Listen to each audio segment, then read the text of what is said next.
आज के वीडियो में हम लोग देखेंगे अगले 80 टू 90 डेज अप्रोक्सीमेटली अगले 3 महीने में लैंग्वेजेस में इंप्रूवमेंट कैसे ला जा सकता है। नमस्कार दोस्तों, मैं सौरभ एडी गौतम में आप सबका स्वागत करता हूं। यहाँ पर आज के वीडियो में हम लोग डिस्कस करेंगे कि लैंग्वेजेस में अगर 85% या उससे ज्यादा स्कोर करना है, टाइम 3 महीने का बचा है यानी कि 80 टू 90 डेज का बचा है, तो कौन कौन सी चीजों की जरूरत होगी। बेसिकली एक पूरा रोड मैप आपको मिल जाएगा, जिसमें शुरुआत हम लोग करेंगे लैंग्वेजेस को क्लासीफाई करते हुए। आपका जो हिंदी, इंग्लिश, मराठी, ये जो 3 लैंग्वेज एज ए सब्जेक्ट है, इनको अगर हम लोग क्लासीफाई करते हैं तो 4 डिपार्टमेंट में क्लासीफाई होने वाले हैं। मोटा मोटा 4 डिपार्टमेंट में क्लासीफाई हो जाएंगे। सबसे पहला डिपार्टमेंट होगा जिसमें आपका textual, non textual passage include हो जाएगा। सेकंड डिपार्टमेंट होगा जिसमें पूरक पठन, स्थूल वाचन जैसी चीजें, पोएट्री जैसी चीजें जो है वो इंक्लूड हो जाएंगी।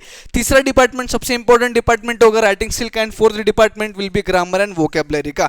अब देखो, जाहिर सी बात है, अगर लैंग्वेजेस में 80% या उससे ज्यादा स्कोर करना है तो इन 4 डिपार्टमेंट में से किसी भी 3 डिपार्टमेंट में बहुत बढ़िया आपको करना पड़ेगा। और एक डिपार्टमेंट है जिसमें 100 करोगे तब भी आपका जो ओवरऑल स्कोर लैंग्वेज में है वो 80% है, उससे ज्यादा पहुंचने वाला है। अब कौन से 3 डिपार्टमेंट में हमको करना है परफेक्ट, वो जानेंगे आगे। उन डिपार्टमेंट्स को जानने से पहले हम लोग एक बेसिक लेआउट देख लेंगे कि प्रिपरेशन अगले 80 डेज का, 90 डेज का कैसे होने वाला है। जहां पर दिसंबर का जो महीना रहेगा उसमें हम लोग डील करेंगे 2 चीजों से। सबसे पहला रहेगा राइटिंग स्किल, ठीक है, आपका जो 3rd डिपार्टमेंट था राइटिंग स्किल, एंड उसके साथ साथ होगा आपका ग्रामर वोकैबुलरी, ठीक है, जो कि आपका 4th डिपार्टमेंट था।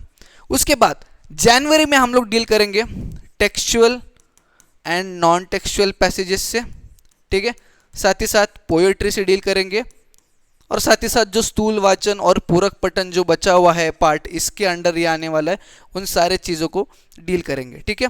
अब क्यों मैंने दिसंबर में ये 2 चीज़ें कंसिडर की है, क्यों मैंने जनवरी में ये 2 चीज़ें कंसिडर की है, वो भी मैं अभी आपको एक्सप्लेन करता हूँ। जो 3 डिपार्टमेंट्स की मैं बात कर रहा था जिसको आपको परफेक्ट करना है, दैट विल बी आपका डिपार्टमेंट 1, 2 एंड 4। हालांकि जो 3rd डिपार्टमेंट है विच इंक्लूड्स राइटिंग स्किल, ये सबसे ज्यादा वेटेज के लिए पूछा तो जाता है, बट इसमें सबसे ज्यादा मिस्टेक्स भी बच्चे कंपैरेटिवली करते हैं अदर डिपार्टमेंट से, ठीक है। तो ये 3 डिपार्टमेंट ऐसे हैं जिसमें विद द प्रैक्टिस बच्चे बहुत बढ़िया कर सकते हैं, स्कोर भी बढ़िया कर सकते हैं और वो पेपर भी बढ़िया लिख सकते हैं, ठीक है। अब देखो, अगर दिसंबर में राइटिंग स्किल और ग्रामर आप निपटाते हो तो आपका 60% ऑफ दी पूरा पेपर का वेटेज जो है वो आप खत्म कर दोगे। बचा हुआ 40% यहाँ पे बैठा हुआ है जो कि जनवरी में आप कंप्लीट कर लोगे। और बात अगर फरवरी की करें, ठीक है, तो देखो इसमें से कुछ बचा हुआ पार्ट अगर है तो रिमेनिंग पार्ट यहाँ पे कवर करेंगे। अगर नहीं बचता है, आप सिंसियरली पढ़ते हो और पूरा चीज कवर हो जाता है, तो ये दोनों चीजें जो आपने पढ़ी है, जो आपने प्रैक्टिस की है, उसका लास्ट मोमेंट रिवीजन भी तो होना जरूरी है, ठीक है। उसको एक बार आंखों के सामने लाना जरूरी है, एक बार गो थ्रू करना जरूरी है, एक आध 2 क्वेश्चंस को प्रैक्टिस करने की जरूरत है। अगर मैं राइटिंग स्किल की बात करूं, ग्रामर के कुछ क्वेश्चंस को सॉल्व करने की जरूरत है। अगर मैं इनके कुछ डिफिकल्ट टॉपिक्स की बात करूं, अगर इनमें से भी कुछ ऐसी चीजें हैं जैसे एप्रिसिएशन हो गया, आपका स्वमत कृति हो गया, आपका काव्य सौंदर्य कृति हो गया, एक आध 2 क्वेश्चन आपको लिख के प्रैक्टिस करना है। जो भी लास्ट मोमेंट में प्रिपेयर करना है, एक बार देखना है, वो सारी चीजें आप फरवरी में करने वाले हो। Is it clear for you? देखो, जो भी चीजें जो बेसिक लेआउट में अभी हमने देखी थी कि दिसंबर में कौन कौन सी चीजों को कवर करना है, जैन में कौन कौन सी चीजों को कवर करना है, या फिर फरवरी में क्या चीज पढ़ना है, उन सारी चीजों को डिटेल में अगर डिस्कस करें तो सबसे पहले बात करते हैं दिसंबर की। अब दिसंबर में हमारा क्लियर हो गया कि हम लोग राइटिंग स्किल और ग्रामर को प्रिपेयर करने वाले हैं, ठीक है, इसको कंप्लीट करने वाले हैं। अब what I would say is कि पूरा अगर राइटिंग स्किल, पूरा अगर ग्रामर कंप्लीट नहीं भी होता है तो you should go for 80 to 90% of the topic, यानी कि 80 टू 90% ऑफ द टॉपिक आपका कवर हो ही जाना चाहिए, ग्रामर का भी और राइटिंग स्किल का भी, ठीक है। अभी 80 टू 90% ऑफ द टॉपिक वो रहने चाहिए जो बहुत ज्यादा इंपॉर्टेंट है, जिसका वेटेज ज्यादा है, टॉपिक्स का वेटेज ज्यादा है, इंपॉर्टेंस ज्यादा है, जिसपे क्वेश्चंस आते हैं और जिसको प्रैक्टिस करना जरूरी भी है, जिसको प्रिपेयर करना थोड़ा सा डिफिकल्ट भी लगता है, ठीक है। जैसे कि पत्र लेखन वगैरह बहुत ईजी है, बट जो आगे के टॉपिक्स है राइटिंग स्किल के में, जिसमें ज्यादा प्रैक्टिस करने की जरूरत है, जिसमें मिस्टेक्स ज्यादा होती है, उनको सबसे पहले प्रिपेयर करना है, ठीक है। ये बचे हुए 10 टू 20% में, बचा हुआ जो 10 टू 20% है जो आप जैन में या फिर फेब में भी कवर कर सकते हो, उसमें इजी चीजें छोड़ देते हो तब भी चलेगा, बट जो इंपॉर्टेंट चीजें हैं इसको मिस नहीं करना है, क्योंकि उसी में मार्क्स आपके कटने वाले हैं और उसी को हमको परफेक्ट करना है। अब ग्रामर और राइटिंग स्किल की प्रिपरेशन करने के लिए सबसे पहला पॉइंट जो मैं कहना चाहता हूं, हालांकि दिसंबर है, सारे बच्चे अपने मैथ्स, साइंस और सोशल साइंस के प्रिपरेशन में बिजी होंगे, बट तब भी आपको हर रोज का 1 आवर टू 1.5 आवर निकालना है फॉर लैंग्वेज का प्रिपरेशन, ठीक है। 1 से 1.5 घंटा आपको निकालना है, जिसमें what you guys have to do is पहले 2 दिन आपको ग्रामर पढ़ना है, ठीक है। उसके बाद 1 दिन आपको राइटिंग स्किल पढ़ना है, अगेन उसके बाद 2 दिन ग्रामर 1 दिन राइटिंग स्किल, 2 दिन ग्रामर 1 दिन writing skill. Is that clear for you? ठीक है। अब प्रिपरेशन कैसे करना है अभी मैं आपको बताता हूं। देखो राइटिंग स्किल हो या ग्रामर हो, ठीक है, 2 चीजें कॉमन है इसमें। कौन सी चीजें कॉमन है? टॉपिक्स को समझना सबसे पहले कॉमन है, ठीक है।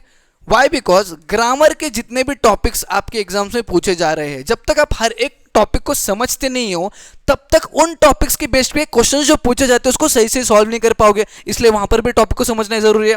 दूसरी चीज, राइटिंग स्किल में भी जो भी टॉपिक आप प्रिपेयर कर रहे हो, जैसे कि जाहिरात लेखन है, तो जाहिरात लेखन होता क्या है, उसका फॉर्मेट क्या है, कौन कौन सी चीजें इंक्लूड करनी है, कौन कौन सी चीजें इंक्लूड नहीं करनी है, जब तक ये सारी चीजें समझ में नहीं आती तब तक आप जाहिरात लेखन लिख नहीं पाओगे, प्रैक्टिस नहीं कर पाओगे।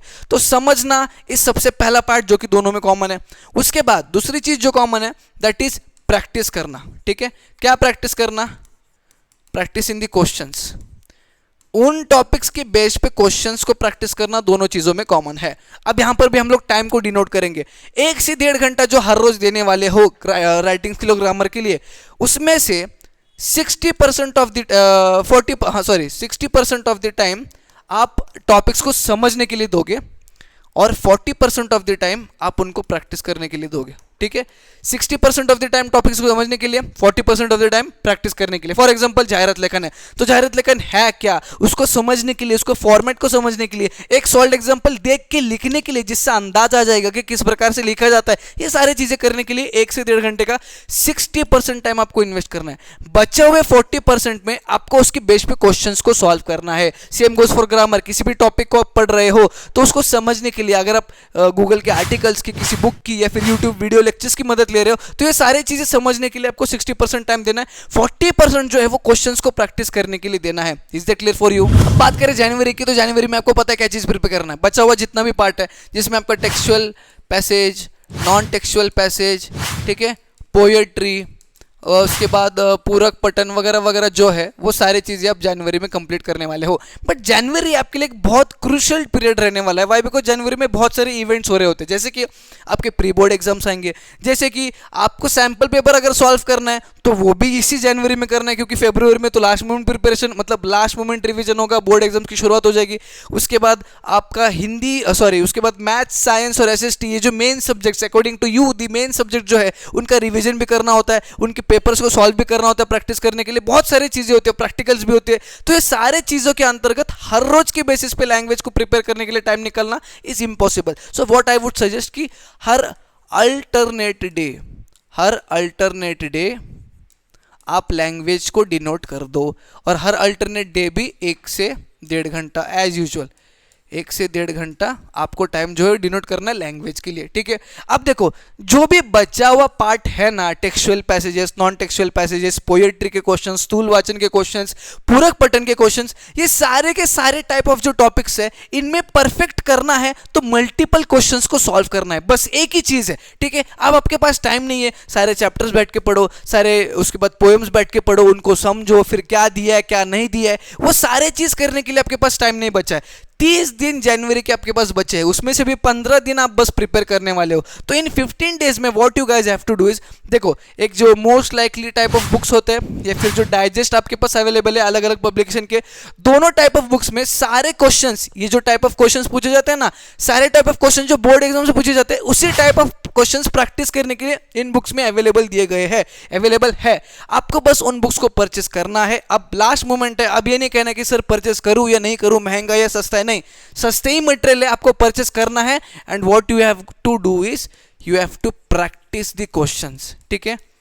You have to practice the questions, जितने ज्यादा क्वेश्चंस को प्रैक्टिस करोगे, और इन चीज को समझने के लिए आपके पास कुछ सॉल्व्ड एग्जांपल्स भी दिए होते हैं, ठीक है। उन सॉल्व्ड एग्जांपल्स को देख लेते हो ना एक बार, तो समझ में आ जाएगा कि हाँ भाई टेक्सचुअल क्वेश्चंस में किस प्रकार के क्वेश्चन पूछे जाते हैं और आंसर किस प्रकार से लिखना होता है, नॉन टेक्सचुअल में किस प्रकार से पूछे जाते हैं, आंसर किस प्रकार से लिखना होता है, पोएट्री में कौन कौन से प्रकार के क्वेश्चन पूछे जाते हैं और किस किस प्रकार से हमें आंसर फॉर्म करना है, ये सारी चीजें उन सॉल्व्ड एग्जाम्पल की मदद से आपको समझ जाएगी। एक बार समझ में आ जाता है है ना, तो वहीं पे हर एक चैप्टर के बेस पे क्वेश्चंस दिए होते हैं, बस आपको प्रैक्टिस करना है, ठीक है, बस आपको प्रैक्टिस करना है।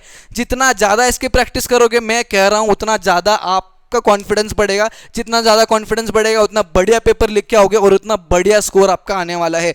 ये जो बचा हुआ पार्ट है ना, इसमें 90% स्कोर करना बहुत आसान है। अगर प्रैक्टिस करते हो तो 90% इस बचे हुए पार्ट का आराम से स्कोर कर लोगे। Is that clear for you? अब अगली चीज, इन सारी चीजों में कुछ चीजें हैं जो बहुत इंपॉर्टेंट है, जिस पे ध्यान देना बहुत जरूरी है। That is personal response type of questions. Personal response type of questions, जिसमें आपका स्वमत कृति आ गया, जिसमें आपका काव्य सौंदर्य कृति आ गया, जिसमें आपका एप्रिसिएशन ऑफ द पोएम आ गया, जिसमें आपका summary writing of non textual passage आ गया। ये क्वेश्चंस है जो कि आपको दिक्कत दे सकती है, जिसमें आपके मार्क्स कट सकते हैं, जिनकी प्रैक्टिस आपको ज्यादा करनी होगी। Again in type of questions को कैसे टैकल करना है, इस पे एक अलग डेडिकेटेड वीडियो आएगा। बट अभी व्हाट आई वुड से, ध्यान से सुनना, कि सबसे पहले ना इनके फॉर्मेट को ढूंढो।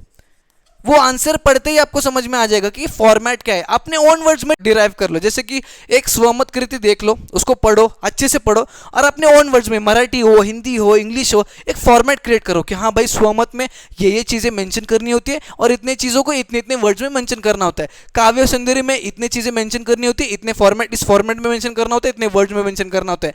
जब ये फॉर्मेट आपको समझ में आ जाता है ना, तब what you have to do is कुछ सॉल्व एग्जांपल्स को देख के लिखो देख के, फिर आपको पता चलेगा कि हाँ भाई ऐसा लिखना होता है। और उसके बाद गो फॉर अनसॉल्व वाले क्वेश्चंस को, ठीक है।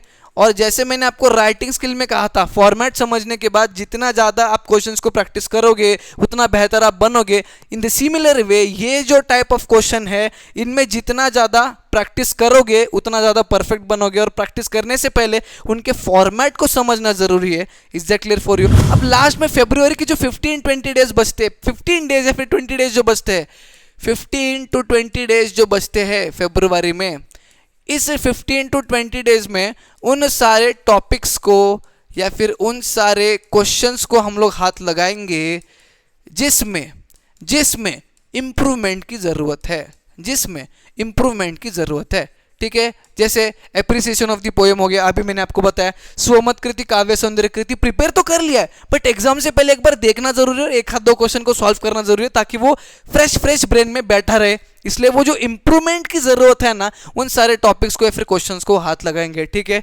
इसमें कोई भी new topic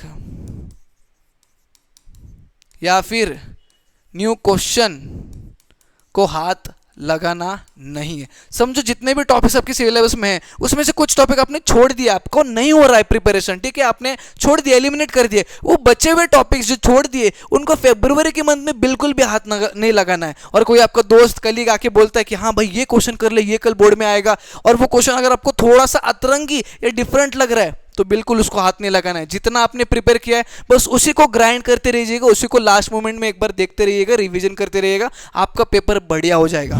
that's all for today's video. अगर आपको आज का वीडियो पसंद आता है तो अभी एक लाइक करना, अपने दोस्तों में शेयर करना, नहीं हो तो चैनल को सब्सक्राइब करके जाना। हम मिलेंगे न्यू वीडियो में।